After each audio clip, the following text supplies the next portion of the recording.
Hello दोस्तों, Rajasthan board की इस खास सीरीज में आप सभी का स्वागत है। इस सीरीज के अंदर दोस्तों हम मैथ्स के पिछले सालों में आए बहुत सारे इंपॉर्टेंट क्वेश्चन को करते हैं। यहाँ पर हम इन क्वेश्चन को सॉल्यूशन सहित दोस्तों देखते हैं। ये सीरीज आपके रिजल्ट के अंदर दोस्तों बहुत ही अच्छा योगदान दे सकता है। तो आइए दोस्तों बढ़ाते हैं एक कदम जीत की ओर। तो आज का दोस्तों हमारा चैप्टर नंबर 6 रहने वाला है। यहाँ पर हम चैप्टर नंबर 6 से संबंधित जितने भी प्रीवियस क्वेश्चन उनको देखेंगे। तो वेलकम है दोस्तों आप सभी का हमारे यूट्यूब चैनल पर। मेरा नाम है शोभित कुमार और आप देख रहे हैं GD campus maths educational channel. दोस्तों इस चैप्टर का नाम है त्रिभुज। बढ़ते हैं दोस्तों हमारे क्वेश्चंस की तरफ। सबसे पहले हम 2023 का क्वेश्चन देखते हैं। यहाँ पर पूछा गया था कि समरूप आकृतियों को परिभाषित कीजिए। दोस्तों इसका आंसर कुछ इस प्रकार लिखेंगे। ऐसी ज्यामितीय आकृतियां जिनका रूप या आकार समान हो किंतु माप भिन्न भिन्न हो समरूप आकृतियां कहलाती हैं। क्वेश्चन दोस्तों 2020 का लिखा है कि एक ही आधार बीसी पर दो त्रिभुज एबीसी व डीबीसी बने हैं। यदि एडी व बीसी परस्पर ओ पर प्रतिच्छेद करें तो सिद्ध करना है कि त्रिभुज एबीसी का क्षेत्रफल बटा त्रिभुज डीबीसी का क्षेत्रफल बराबर एओ बटा डीओ होता है। आइए दोस्तों इसका सॉल्यूशन हम देख लेते हैं। दोस्तों ये सिद्ध करने वाले जो सवाल हैं उनको हम 3 से 4 स्टेप में लिखते हैं।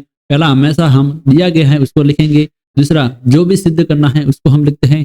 तीसरा रचना को लिखते हैं। अगर कोई डायग्राम के अंदर हम कुछ अपने मन से कुछ बनाते हैं तो उसको हम रचना के अंदर लिखेंगे। चौथा उपपत्ति यानी कि जो हमें सिद्ध करना है, जो हमारा मेन पार्ट होता है यही है। दोस्तों इन सभी के आपको एग्जाम में नंबर मिलते हैं, इसलिए सभी को लिखना बहुत ही जरूरी है। और रचना जो दोस्तों अगर करते हैं तो रचना लिखनी है। किसी डायग्राम की रचना नहीं है तो उसको लिखने की जरूरत नहीं है। तो दोस्तों देखिए सबसे पहले इस क्वेश्चन के लिए दिया गया है, जो हमें दे रखा है उसी को हम लिखेंगे। त्रिभुज एबीसी व त्रिभुज डीबीसी का आधार बीसी है और एडी व बीसी ओ पर प्रतिच्छेद करते हैं। इसके बाद सिद्ध करना है। जो हमें ये लाइन दे रखी थी वो ऐसे की ऐसे दोस्तों हमने लिख दी। आगे बढ़ने के लिए दोस्तों हमें चित्र की जरूरत पड़ेगी। तो सबसे पहले हम डायग्राम बना लेते हैं। आप देख रहे हैं यहाँ पर एबीसी एक त्रिभुज है और डीबीसी एक त्रिभुज है। दोनों का आधार जो है वो बीसी एक समान ही है। सबसे पहले दोस्तों हम जो ये बीसी भुजा है त्रिभुज की, यहाँ पर ए से एक लंब खींचते हैं एई। तो हमने लिखा यहाँ पर एई बीसी पर लंब है तथा इसी प्रकार यहाँ पर डी एफ जो है वो भी बीसी पर हमने लंब खींचा। यहाँ पर 2 लंब खींचे गए हैं। अब हम शुरू करेंगे उपपत्ति। त्रिभुज एओई को लेना है, ये वाला त्रिभुज लेना है दोस्तों, एक त्रिभुज लेना है ये वाला।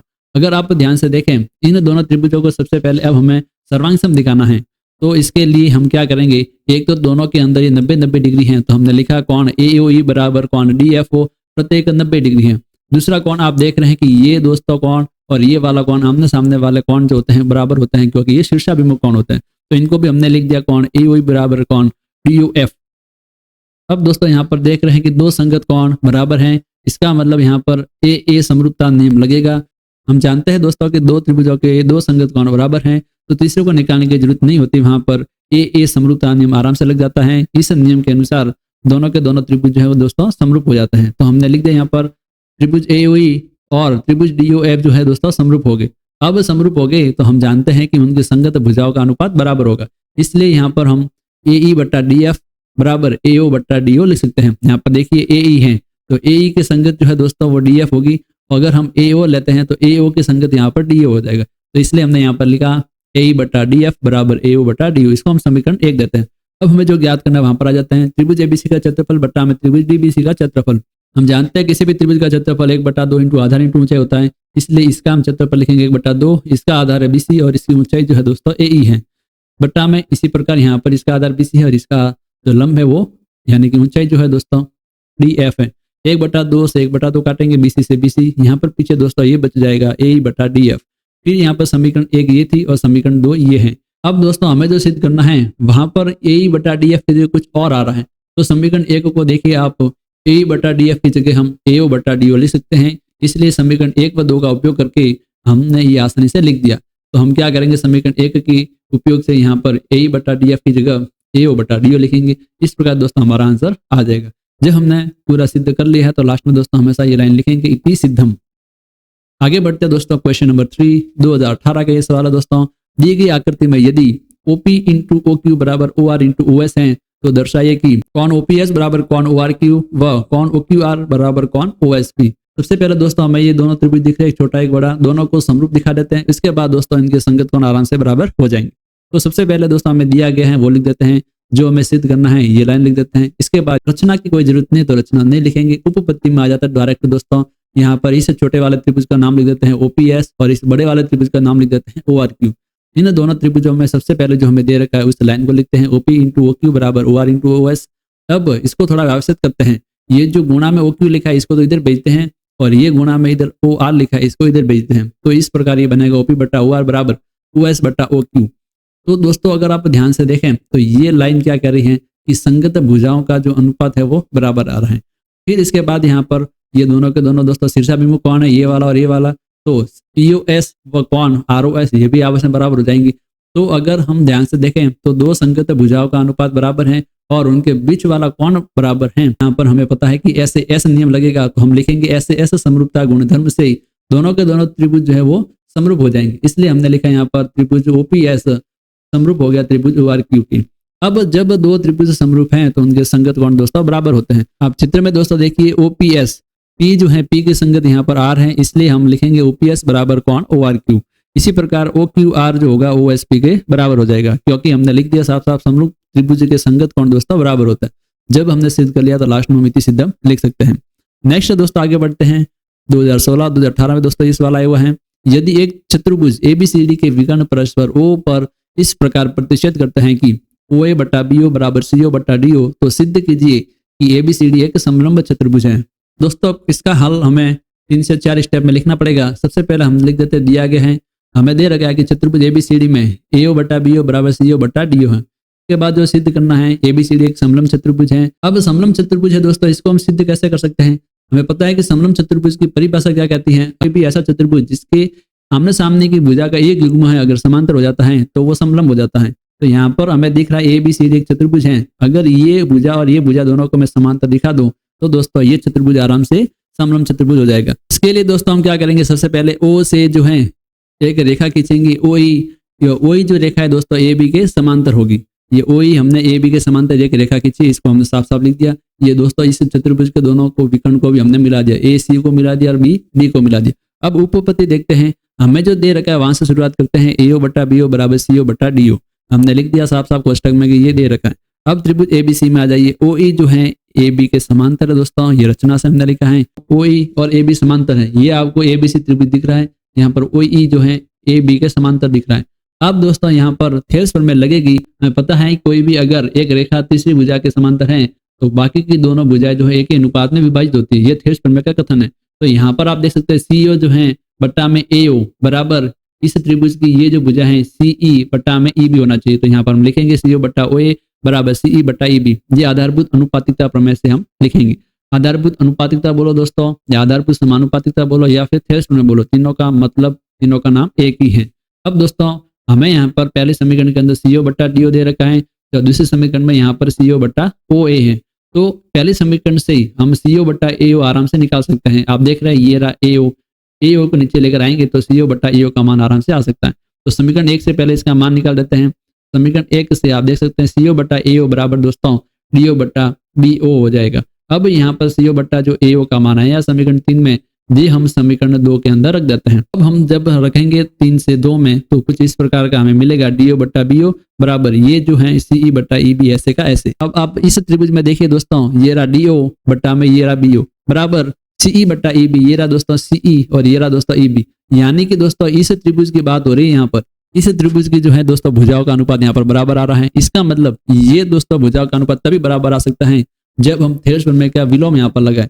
थेल्स प्रमेय का विलोम यही कहता है कि अगर भुजाओं का अनुपात बराबर है तो दोस्तों एक रेखा जो होगी वो त्रिभुज की तीसरी भुजा के समांतर होगी। इसलिए इसका मतलब जो है ये OE रेखा दोस्तों CD के समांतर होनी चाहिए। इसलिए हम लिखेंगे यहाँ पर OE समांतर CD। ये दोस्तों हमारे पास आ गया है और ये OE समांतर AB हमने पहले से रचना में लिख दिया था।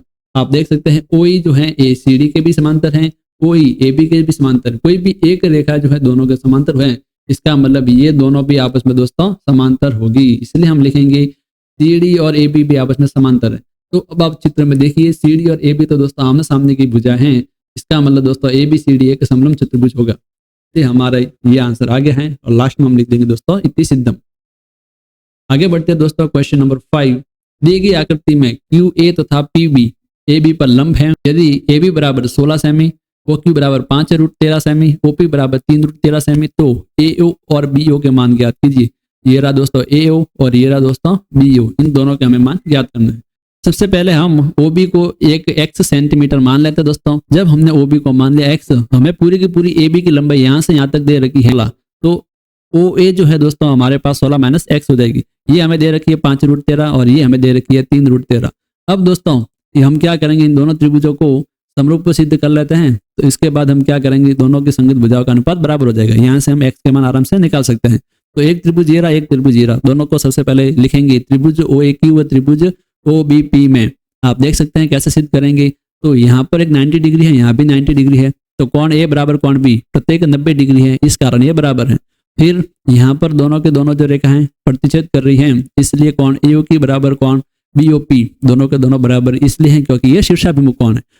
किसी भी त्रिभुज के दो संगत कोण बराबर हैं तो वहां पर दोस्तों AA समरूपता नियम लगता है, इसलिए दोनों के दोनों त्रिभुज समरूप हो गए। दोनों त्रिभुज समरूप हो गए तो उनके संगत भुजाओं का अनुपात अब दोस्तों बराबर होगा। तो यहाँ पर चित्र के अनुसार आप देख सकते हैं OA बटा में OB दे रहा दोस्तों OA और इसकी संगत भुजा है OB।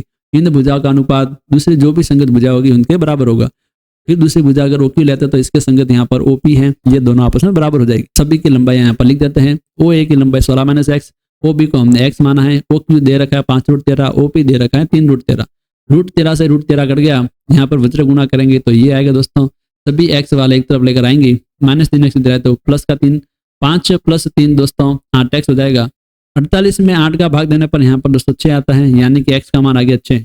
जब x का मान 6 मिल गया तो हम आराम से AOA का मान भी निकाल सकते हैं, क्योंकि AO का मान दोस्तों हमारे पास है 16 माइनस x। तो यहाँ पर आप देख सकते हैं OA 16 माइनस x, x की मान रखेंगे 6 तो OA का मान दोस्तों 10 मीटर आएगा। इस प्रकार दोनों की लंबाई हमने आराम से निकाल दी। क्वेश्चन नंबर 6 को देखिए दोस्तों। PQRS एक समलंब है जिसमें PQ समांतर RS है तथा इसके विकर्ण परस्पर O पर प्रतिच्छेद करते हैं। सिद्ध कीजिए कि PO बटा QO बराबर RO बटा SO। ये दोस्तों अभी जो प्रश्न पूछा गया था इसका ठीक उल्टा प्रश्न है। यहाँ पर अब की बार हमें समलंब दे रखा है और ये ज्ञात करना है। पिछले वाले प्रश्न में ये दे रखा था और हमें समलंब ज्ञात करना था। आइए दोस्तों इसके सॉल्यूशन को देख लेते हैं। सबसे पहले डायग्राम बना लेते हैं, वो का वही O से E को मिलाने वाली एक रेखा खींचेंगे जो कि SR के समांतर है। अब जो दे रखा वो लिख देते हैं। समलंब चतुर्भुज PQRS के विकर्ण O पर प्रतिच्छेद करते हैं तथा PQ और RS समांतर है। तो दोस्तों इस हिसाब से ही इसका नामकरण करना पड़ेगा। ये रहा PQ और ये रहा दोस्तों SR, ये आपस में समांतर है। अब ये सिद्ध करना है तो हमने लिख दिया। रचना करनी पड़ेगी तो दोस्तों O से SR जो है इसके समांतर OE एक हमने रेखा खींची, इसको हमने लिख दिया। अब हम शुरू करते हैं दोस्तों उपपत्ति से। सबसे पहले त्रिभुज SQR लेते हैं। ये रहा दोस्तों S, ये Q, ये रहा R। इस त्रिभुज के अंदर देखिए OE जो है SR के समांतर हैं। जब एक त्रिभुज की भुजा किसी रेखा के समांतर हो तो वहां पर थेस में लगती है। थेस में कहती है कि उनकी जो भी भुजाओं को वो काट रही है तीसरी रेखा, उनका अनुपात दोस्तों बराबर हो जाएगा। तो हम यहाँ पर देख सकते हैं ये रहा Q, ये रहा दोस्तों SO, QO बटा SO बराबर हो जाएगा QE बटा ER, इसके बराबर हो जाएगा। तो ये हमने लाइन यहाँ पर दोस्तों लिख दी। अब दोस्तों हम दूसरा त्रिभुज ले लेते हैं। दूसरा त्रिभुज दोस्तों PQR है और PQR आप देख रहे हैं ये वाला त्रिभुज है दोस्तों। त्रिभुज के अंदर भी OE जो है PQ के समांतर हैं। तो जब किसी त्रिभुज में वापस समांतर रेखा ऐसे मिलती है तो वहां पर थेस में लगती है। तो थेस में से वापस दोस्तों हम ये लाइन लिख सकते हैं PO बटा OR बराबर QE बटा ER। समीकरण 1 और समीकरण 2 को ध्यान से देखिए। ये भी दोस्तों QE बटा ER का मान है और ये भी दोस्तों QE बटा ER का मान है। अब दोस्तों समीकरण 2 से समीकरण 1 के अंदर इसका मान उठाकर रख देते हैं। तो हम लिखेंगे समीकरण 1 व 2 से जब हम इसका मान उठाकर रखेंगे तो यहाँ बराबर हो जाएगा QO बटा OS बराबर PO बटा OR। अब हमें जो सिद्ध करना है उसके अनुसार जमा लेते हैं। PO के नीचे QO है तो PO के नीचे ये QOS इधर लाएंगे और OR को इधर भेजेंगे। तो यहाँ पर दोस्तों हो जाएगा OR बटा OS बराबर PO बटा QO। जिस प्रकार जो हमें चाहिए था वो आ गया है। लास्ट में दोस्तों इतनी सिद्ध हम लिख देंगे। आगे बढ़ते हैं दोस्तों 2017 का ये क्वेश्चन। सिद्ध कीजिए कि एक त्रिभुज की एक भुजा के मध्य बिंदु से होकर दूसरी भुजा के समांतर खींची गई रेखा तीसरी भुजा को समद्विभाजित करती है। तो इसके सॉल्यूशन को देखिए दोस्तों। सबसे पहले हमें लिखना है, दिया है त्रिभुज ABC में DAB का मध्य बिंदु है, हमें दे रखा है उसको हम लिख रहे हैं तथा DE समांतर BC दे रखा है। फिर हमें सिद्ध करना है EAC का मध्य बिंदु है। अगर E जो है ये आप चित्र के अंदर देखिए AC का अगर मध्य बिंदु है, इसका मतलब हमें सिद्ध क्या करना दोस्तों, ये AE बराबर EC होना चाहिए, हमें सिद्ध करना है। अब उपपत्ति से हम शुरू करेंगे। त्रिभुज ABC दे रखा है तो त्रिभुज ABC ले लेते हैं दोस्तों। त्रिभुज ABC में जो D है ये AB का मध्य बिंदु है। जब मध्य बिंदु है तो दोस्तों ये लंबाई और ये लंबाई बराबर होगी, AD बराबर DB हो जाएगा। तथा हमें दे रखा है DE जो है BC के समांतर है, ये DE BC के समांतर हैं। जब किसी त्रिभुज में ये समांतर रेखा ऐसे मिलती हैं तो वहां पर थेट्स लगती हैं, इसलिए वहां पर हम AD बट्टा DB बराबर AE बट्टा EC लिख सकते हैं। तो यहाँ पर हमने लाइन लिख दी AD बट्टा DB बराबर AE बट्टा EC। अब हम क्या करेंगे दोस्तों, हमें पता है AD बराबर DB है, तो ये AD और ये DB तो बराबर हैं, तो ये आपस में कट जाएंगे, क्योंकि AD की जगह हम यहाँ पर मान लेते हैं DB रख दिया, तो DB से DB कट गया, तो भी दोस्तों इसकी जगह 1 लिखेंगे बराबर में ये ऐसे का ऐसे AE बट्टा EC ऐसे का ऐसे। फिर वज्र गुणा करेंगे, 1 का गुणा EC से किया तो EC बराबर AE। अब चित्र के अंदर देख लीजिए दोस्तों, EC बराबर AE आ गया है। जब मैथ्स में ऐसी कोई समीकरण मिलती है, इसका मतलब दोस्तों ये जो होता है वो मध्य बिंदु होता है, इसका मतलब हम लिखेंगे अतः E जो है AC का मध्य बिंदु है। इस प्रकार दोस्तों लास्ट में हम लिखेंगे इति सिद्धम। आगे बढ़ते हैं दोस्तों 2017 का ये क्वेश्चन, दी गई आकृति में PQR एक त्रिभुज है, यदि PS बट्टा SQ बराबर PT बट्टा TR तथा कोण PST बराबर कोण PRQ है, सिद्ध कीजिए कि त्रिभुज PQR एक समद्विबाहु त्रिभुज है। आप इस चित्र को आराम से देख सकते हैं, यहाँ पर PST ये वाला कोण है दोस्तों और PRQ ये वाला कोण है। सबसे पहले दोस्तों हमें ये अनुपात दे रखा है, तो इसको लिख देते हैं। सिद्ध जो करना है कि ये PQR है वो समद्विबाहु त्रिभुज है, तो इस लाइन को लिख दिया और हमें अब आगे उपपत्ति शुरू करनी है। उपपत्ति दोस्तों हमें जो दे रखा है वहां से शुरू करेंगे। हमें दे रखा है PS बट्टा SQ बराबर PT बट्टा TR, ये हमें दे रखा है, तो यहाँ से शुरू करेंगे।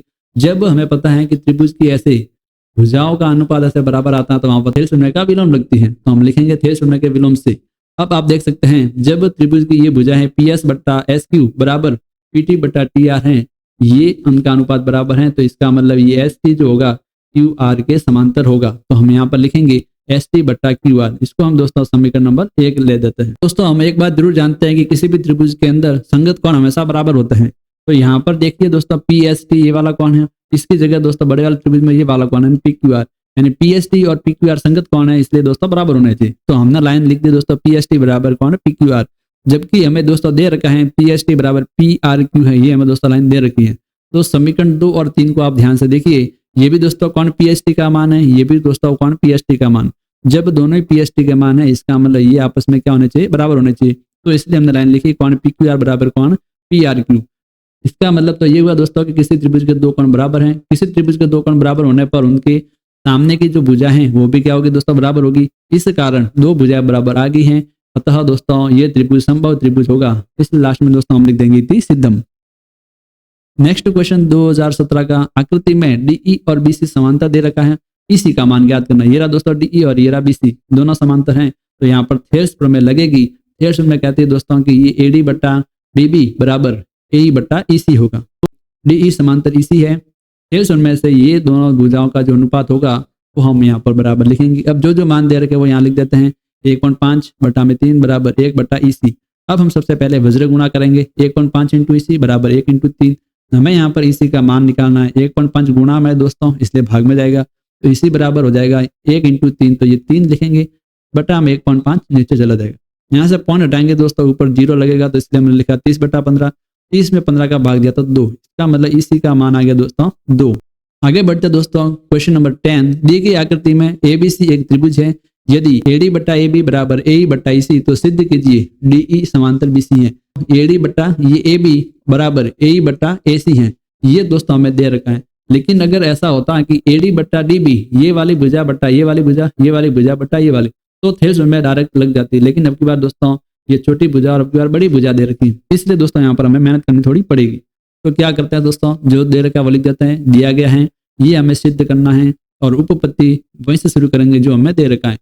हमेशा दोस्तों हमें देखिए यहाँ पर क्या है, बड़ी भुजा दे रखी है AB से हमें बड़ी भुजा से अगर छोटी भुजा लानी है वहां पर, तो हमेशा सबसे पहले एक स्टेप फिक्स है, उसको जो भी अनुपात है उसको पलटना है, यानी उसको व्युत्क्रम करना है। व्युत्क्रम करने के बाद उसको हमेशा एक में से घटा देना है।